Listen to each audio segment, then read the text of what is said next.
নমস্কার, আমার নাম সানা ঘোষ। আমি একটি কবিতা বলবো। কবিতার নাম প্রীতির রাখি। লিখেছেন কবি উৎপল কুমার ধারা। সালটা ছিল 1905। 19 জুলাই মাসের বাংলা ভাগের তীব্র বাধার একটা ইতিহাসের।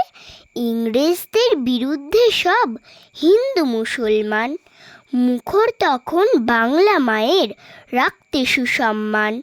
বাজছিল গান গর্জে ওঠার এক সুরে একটানা। রোদের গুঁড়োর রং ছড়ালো আলোর পাখির ডানা। ছুটে এলেন রবি ঠাকুর সেদিন পূর্ণ প্রাতে, পরিয়ে দিলেন প্রীতির রাখি সবার হাতে হাতে। সর্ববর্ণের মিলন মেলায় মাতল তখন সব। সেই মেলাটির নামটি রাখি বন্ধন উৎসব। ধন্যবাদ।